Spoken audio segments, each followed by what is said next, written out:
Hello, everybody. This is Stefan. Welcome to the recap from my adventures in Ghana.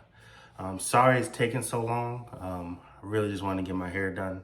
My birthday's coming up, so I am releasing this video on my birthday, just as I guess like a birthday present to me. Making the big 30 last year.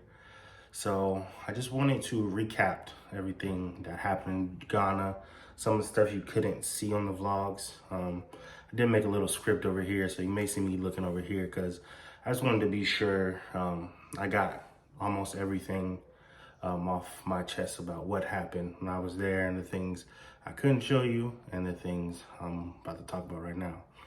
So I say the trip, me and my mom, we started planning it around maybe this time last year. And we said, hey, why not let's take a trip to Africa? When are we ever gonna be able to go to Africa? Why not? So my mom looked up some trip options, what parts of Africa she wanted to go to, and she had a friend that actually did this trip to Ghana with a company called Africa Travelers. So she said, let me talk to my friend, see how her trip went. And her friend ended up making a vlog over there. So I'll be truly honest, that really inspired me to make my vlog when I went over there. So she talked to her friend. Her friend said the trip was amazing. The people that planned it were amazing. So that's what I would highly suggest. So my mom looked it up. She said, Stefan, you want to go to Ghana? I said, sure. Why not? Let's go. So the best thing about it, you were able to make payment installments. So we didn't have to like make a whole lump sum fee up front. We were able to pay it off as the trip came, like paying off the flight and also paying off the people that were like the tour guides that were actually going to take us there. So that was an amazing thing to be able to do because it was a lot of money. I say it was close to $5,000, $6,000, $7,000 to be able to go over there, but 100% worth it. So actually getting there, going there, we had to fly to New York. So we went to JFK. And then from JFK, we flew, I believe, I want to say it was either 8 or 9 hours to Ghana. And once you land there, as soon as you get off the plane, you just feel like the air is different. I'll be 100%, the air is different. So you get off the plane, you walk, and our person that worked for our company that we took the tour with was meeting us right there. He had a sign with our names, and he said, hey, let's go over there. We went over to customs. We got through customs with our passports and making sure they got stamps. So I finally got a stamp on my passport. I've been to a couple different places, but for some reason I've never got a stamp. And I finally got a stamp on my passport, so I am happy about that. And Ghana being the first place was that, so that's kind of cool. So once we got our stamps, we got our luggage, and then we walked outside.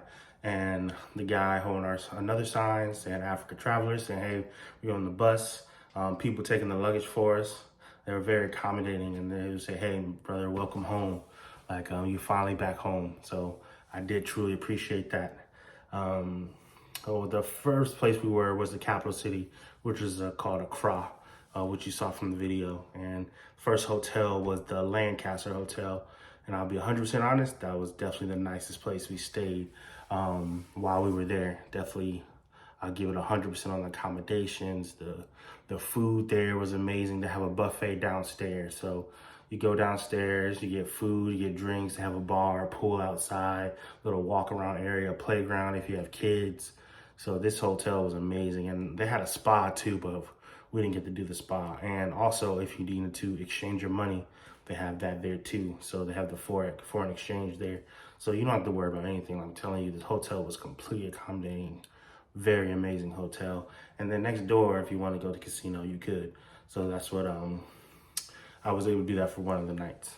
The group of people that we were with, I think there was like 13 to 15 of us. I can't be 100% on that. But then we also had our tour guides, which there was 3 of them. Definitely interesting group of people. Definitely made the trip interesting.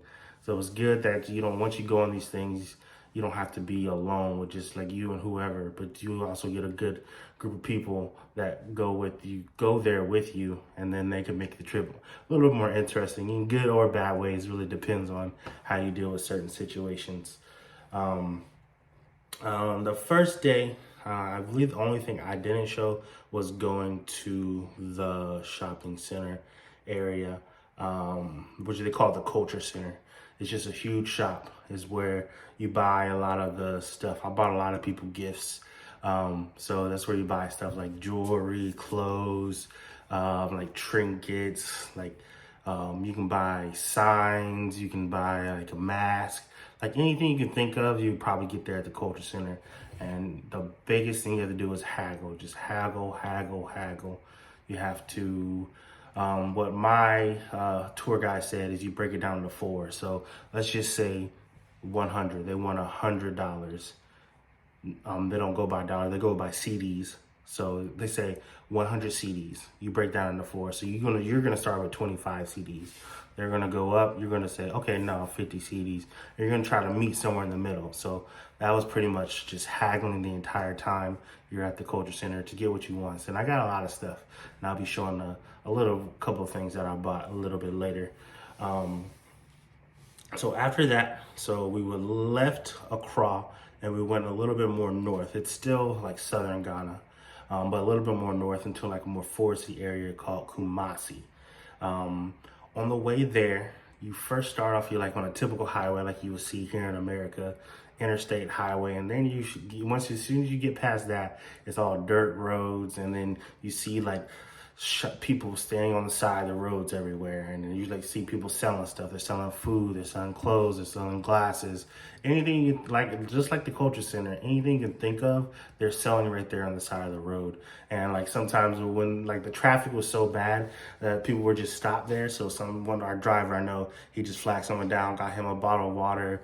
One person wanted some crackers, so they stopped, passed up the money, they got the crackers, and then after that, they just like I said, they purchased everything right there on the side of the road.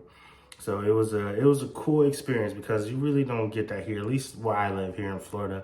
You don't really get that here, people selling stuff on the side of the road. So it was a different experience. So once we get to Kumasi, we stay at another hotel called the Asantewa Hotel. The food there was, I wouldn't say it was as much as the Lancaster Hotel because they had a big buffet there at the Lancaster, but this place they actually had the people had to actually cook for us. So they were cooking the meals every time, and they were cooking pretty decent meals, like the different varieties of rice, different varieties of chicken, meats, and then they would also provide us breakfast over there too. And like they really like some ginger drinks, and I found out I do not like ginger drinks. So every morning they had like some juice that was full of ginger, and I was like, oh man, what is this? Let me try it. It's, one place it was like some creamy, like it looked like milk, and the other place it was red. And then I drank it. I was like, oh, my throat was burning, and I was like, you know what? I do not like ginger drinks, and I found out they really do like that stuff over there. The next two places we went while we were in Kumasi, one place we went to was where original kente cloths are made. And I know my mom bought some, and I bought some for my dad. So what they say, if they're not made in that village or that area, they're not true kente cloths. So you see people that be wearing it for graduations, they just probably buy them from the store. But if you actually go over there, they have those same exact cloths. And like I know one of the girls that we were with, she's getting her master's, and she bought herself one. So when she graduates, she can say, hey, you might have that one, but mine's from the original village where they're actually made. And they showed us how they weave. They do the single weave, the double weave, the triple weave, how they put different colors, and it's all complicated. But if you saw in the video, he was just showing the single weave, but it's more complicated than that for the extra weaves. Sorry. And then after that, we went to where they do Adinkra symbols. That's where like there's symbols for like different ceremonies that they have. So I bought myself one because after he showed you the symbols, you could choose which ones you want. And I just, you saw him say which ones they want, but I'll just say why I chose them. So the first one was forward ever, backwards never. And I just wanted to get this one because you should always be looking forward, never backwards. Things that happen, they happen. Unfortunately, or fortunately, those things happen, but you have to keep pushing forward and try to like forget about the past or even remember the past, depending on what happened, but keep pushing forward and things will eventually work out. The next one I got was a year of return. So 2023, I got the opportunity to go to Africa. I returned home, as people would say. So that's definitely why I got this one. And then the last one I got is a symbol of protection. I just want to make sure my life is protected. Things happen, and I just want to make sure that everything will go right this year, 2024. Whew, sorry. Then after we were there, like Kumasi is the home of the Ashanti Kingdom. So we went to the museum there, and unfortunately we weren't allowed to film in the museum. But the things that you could see in the museum, you could see like different furniture, different objects for ceremonies, like the stool that the king sits on to choose their name. So they line up stools. A king will choose which stool they want to sit on, and that's how the king gets their name. And it's kind of interesting because the king is chosen by whoever their mother is. So like say you have a king, the king has a sister, the king has an aunt, the king has a daughter. Whoever from the mother, sister, aunt, or daughter, whoever their son is, that's who's going to be the next king. It's not going to be the king's son. So the king's son has nothing to do with anything that's going to go next in the kingdom. It's a matriarchy. That's the kind of interesting thing about the Ashanti Kingdom. Like I said, in the museum, there was like a bunch of paintings, and they had like a bunch of old artifacts, like a TV, like the very first TV there in Ghana, a bunch of like pictures of the past presidents and of the United States or past presidents of other countries visiting the Ashanti King, because like I said, the Ashanti King is pretty much the ruler of Ghana, other than like the actual president of Ghana. So that was a very cool thing to be able to see. Then after leaving Kumasi, we went to Cape Coast. And that was, I would say, where the first true big issue happened. The hotel we were staying at, beautiful hotel, right there on the beach. Like a bunch of amenities, like they had a bunch of games outside. You play volleyball, you play soccer, had a bow and arrow, so I was shooting that a little bit. They had the restaurant right there, it was really good. Because it was more seafood based, and I really do like seafood. One thing I will say before I continue what you're gonna have to learn in Ghana, the service is not as fast as you expect here in America. We went to plenty of restaurants, and people were like, oh man, when is our food coming? When are our drinks coming? I say, hey, you're not in your country. You can't expect everything to be as fast as it over here. So I'm fine with it. Like, especially I used to work in customer service, so I don't ever let those things bother me. So if it's gonna take you a while to get my stuff out to me, as long as it's good, that's really all I worry about. And the food over there was amazing. The seasoning, the spices, the variety of the same things. You can ask for chicken, and then you go to 3 separate places. Those 3 separate places are gonna do their chicken different. They're jollof rice. You're gonna go to 3 separate places, they're gonna do 3 separate things of jollof rice. So that's what I say. But continuing with the hotel issue. Unfortunately, the first room we stayed in, the AC wasn't the best.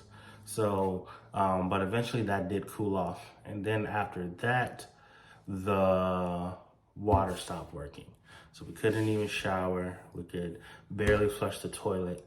So that first night, I just rubbed myself in the sink because that water was like dripping out a little bit, but the shower wasn't working at all. So best thing about that though, the next day, they got us to a different room. AC was working there, shower worked there. So I was actually able to take a shower. So that felt good. When we were in Cape Coast, that is where a lot of the slave trade happened in Ghana, as you saw in a couple of my videos. So we were able to go to the Slave River. We got to walk out there. So pretty much you're supposed to walk in silence while you walk. So it's supposed to be, when you walk from the very beginning till when you get to the water. It's supposed to be a 4-minute walk. It's supposed to stand for I believe they said 40 kilometers that they had to walk from actually the Slave River to the slave castles, because that's how long that walk took and how far it was. So after that, you get there, you're supposed to walk barefoot. You don't have to, but you could. You walk barefoot in silence, think about, and then you get into the water and you're supposed to wipe yourself with the water, put it in your eyes, and then put it in your mouth and spit it out, and then you're supposed to say a prayer of the things you want to happen. So hopefully the things I talked about will happen this year for me in 2024. So I'm looking forward to seeing if those things happen. And then we went to the slave castle. Unfortunately, we didn't get to go to both slave castles. We just went to Elmina Castle, which is where the gate of no return is. So that's where they actually left from. So they will walk from the Slave River to Elmina Castle, get staged there, and then get sold. And then they would get on the boats and then taken wherever they went to. We didn't get to go to the other castle. That's where the gate of return is. And that's where like the big arch is, but we didn't get to see that. We got to see the outside, but we didn't get to see the whole thing. And then after that, that same day, we went to Kakum National Park. That's where you saw me on like the bridge that were high up in the air. And so once you get there, there were 2 routes. Once you like walk, you actually have to walk up the mountain, and you walk up there until you get to the forest. And then you can take 2 routes. You can take the short route or you take the longer route. The short route has the initial bridge you cross, and then you have 2 more, and then you're at the end. And the other one, you have 7 routes where you're actually going even higher, and then you come back down, and then that takes 7 different routes. I didn't show everything because I promise you that thing was shaking, and the first 2 I filmed, and I was like, okay, that was cool. And I get to the 3rd one, and the bridge wasn't just walking straight. I felt like I was bending over like this, and I was about to fall off. And I was like, you know what? Nah, I'm about to put my camera up, so they're gonna get what they get when it comes to this. And then once I made it to the end, I had the tour guide say, hey, let me film this for you. So that's how you got the last bit of me walking back, because the tour guide actually took the camera from me, and I got to do the lead out of when I left there. And that was an amazing opportunity, because I've never really done stuff like that. Like I've done like the adventure courses where you like walk up a thing and then you parallel down. I think that's what it's called. And then I've always wanted to zip line, but I haven't had the opportunity to do that. And so I definitely want to do that eventually. And then after that, we go back to the hotel, and the next day is just a day at the beach. So we don't really do much. You can just chill at the hotel, but they did have something for us. They said they weren't going to at first, but enough people said, hey, I definitely want to be able to do this. So we had a naming ceremony. So the people that came out and performed the music for us, the guy, he's been passed down by his family to be able to give people names. So I was able to get a name from them. As you can see, Kwabena, that is somebody that was born on a Tuesday. And Tim, that is somebody who I want to say it was somebody that's very popular, who's going to be like a very popular person in their community in the future for their family. So that's where the name Tim comes. And Kwabena is for a boy who was born on Tuesday. And then when I was at Elmina Castle, because I did find out about my name being Kwabena for being born Tuesday, I got this when I was there. And it's just some information, so I can read off a little bit. So Kwabena is a name based on the day they're born. A person's personality, fate, and future are believed to be affected by the day of birth. Kwabena is a name given to boys born on Tuesday. Tuesday born are believed to be friendly. And I don't know if you could say I'm friendly, but I think a lot of people in my life would say I'm a truly friendly person. And like I'm willing to like pretty much do anything for my friends. If you become my friend, you ain't gotta worry about nothing. If you need me, I will be there for you. So I think that definitely truly represents me. And at least I hope so. And I hope like other people will corroborate that for me. And so after the naming ceremony, we just chilled out on the beach for the rest of the day. And then we went back to Accra. And then once we got back to Accra, we went to another hotel. The hotel was still pretty decent. That one had a little restaurant at the bottom. So you actually had to order the food, or you could order room service, whichever one you wanted to do. And then we went to Afro Future, which was what it used to be called Afrochella. So now it's called Afro Future. It's like a music festival where you walk in, you see the stalls everywhere where the people are selling stuff. You see people selling different kinds of food. You see people selling different kinds of drinks. They had a Ghanaian brewery there, where people that made their own beer there. So that was kind of cool to see. I got one of their mango beers. I do like mango, so I had to try that one. But unfortunately, as soon as I'm about to walk in, I did explain that, but I'm walking in, I see the sign that says Afro Future. I was like, oh, I have to take a picture of that.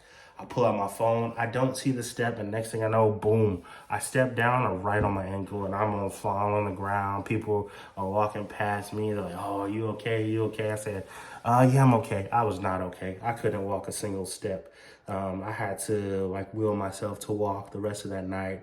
I had to fortunately get a couple drinks in me to be able to walk that night, and walking back to the bus was miserable.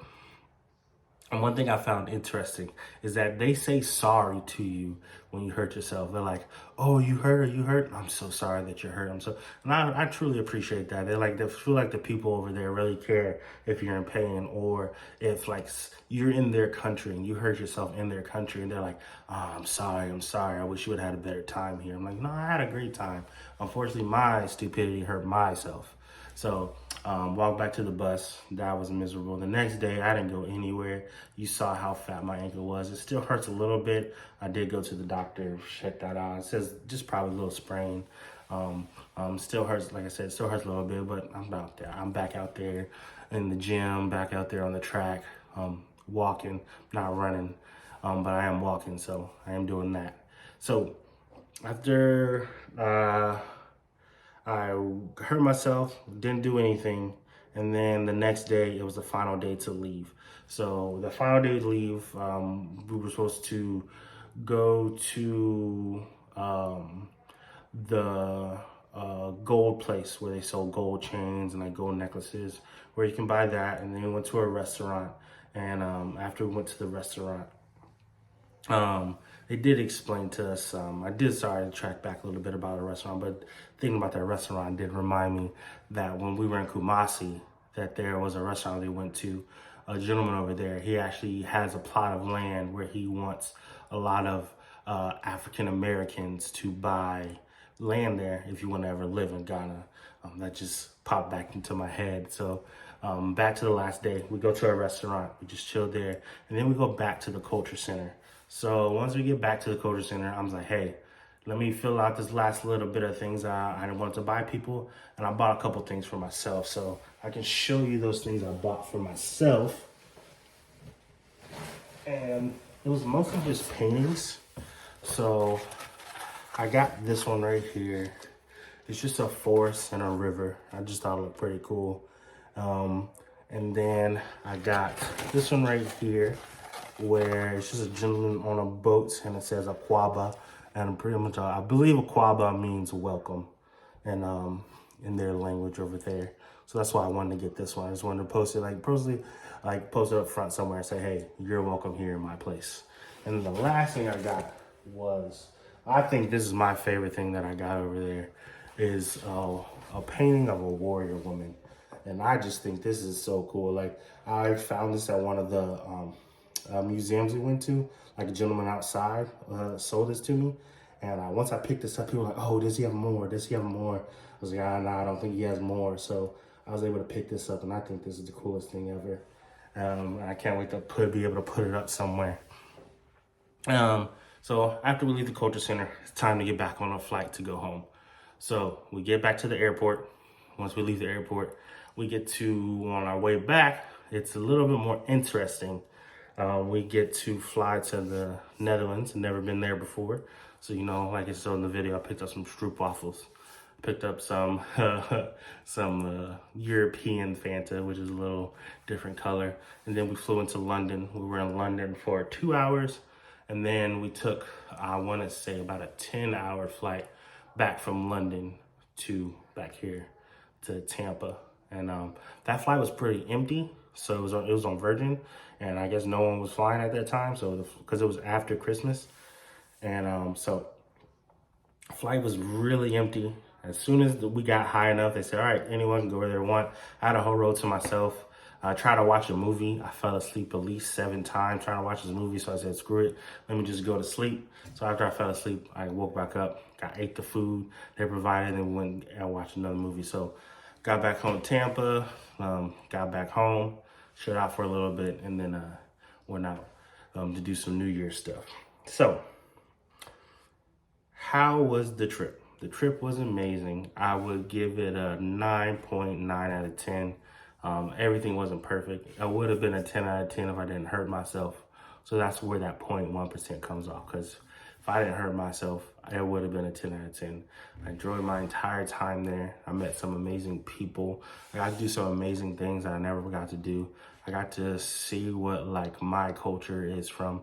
A lot of people, they don't get that opportunity. Like being black here in America, you don't get to be able to go over there to Africa. Like, not everyone gets that opportunity.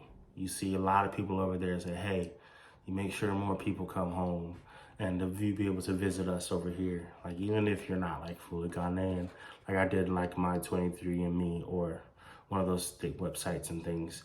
I was mostly Nigerian, but I did have some Ghanaian in me. So of course, when people say welcome home, you feel like you're welcome home. They welcome you with open arms. The people there are very entertaining. They just want to teach you things. Of course, you have like little kids running around. They trying to say, hey, come, you want to give me some money? You want to buy some stuff? And then you're like, hey, let me just buy something. You don't have to buy everything you see. Of course, you don't have to do that. But you do feel good about buying stuff, especially if you go to like a museum and you're supporting the museum by buying stuff from there. Those are the only places I didn't haggle, was when I went to like a museum or I went to like the places like that, like different museums and stuff where the slave dungeon or the slave river, they had things there you could buy. I didn't haggle those places, so I said, hey, I'm gonna give my full money to these places. But when I went to the culture center, or if we walked on the street one day and we bought stuff there, I was like, nah, I'm haggling. I'm about to get my money's worth for everything I get. But yeah, it was an amazing trip, and I appreciate Africa Travelers giving us the opportunity to go on that trip. And I appreciate my mom so much. Everyone knows, if you know me, you know how much I love my mom. So I appreciate her for allowing me to have that opportunity to go on this trip, and it wouldn't have happened without her. So thank you, Africa Travelers. Thanks, my mom. Thank you to the country of Ghana for allowing me to come there and experience your culture, and then to change myself by going over there and learn new things about myself and being able to bring that information back over here. And I know, like I said, I'm releasing this video on my birthday, I'm 31 now. So hopefully I can take everything I learned over there, channel it, and know that this year, my 31st year of age, will be an amazing one, and hopefully a lot of great opportunities come. Thank you so much for watching these vlogs. I didn't expect so many views. I told myself when I first made these, if I get 20, 30, 40 views of like really friends and family, I appreciate it. My lowest one, I think, has maybe 100 something views or something, but my most one has over 1,000 views. I think it's 100, maybe more than that. I'm not 100% sure. I need to look back, but I know my most one has over 1,000 views, and I'm like, hey, why does so many people want to watch this? Like, I didn't know anyone would be watching that unless other than my close friends and family that I showed to, like on Instagram or Facebook, stuff like that I posted that I was making a vlog. So 100% grateful for that. And hopefully I go on a trip soon so I can continue making it, because I definitely got the bug to make a vlog. I definitely will be able to show everyone my experience when I go somewhere. So hopefully next trip I'd be able to bring the camera out, because you saw the first one. I did that first one when I went to DC to watch the go see Man City trophy. So that was like a test one. Then before I went on that trip to Africa. So hopefully more vlogs in the future. And like I said, I appreciate everyone that's viewed this. Hopefully you enjoyed watching this video as well. Sorry it took so long, but the last thing I will say, I appreciate all of you. Thank you so much. And hopefully you have the opportunity to be able to travel as well. Peace out, and thank you for going to Ghana with me.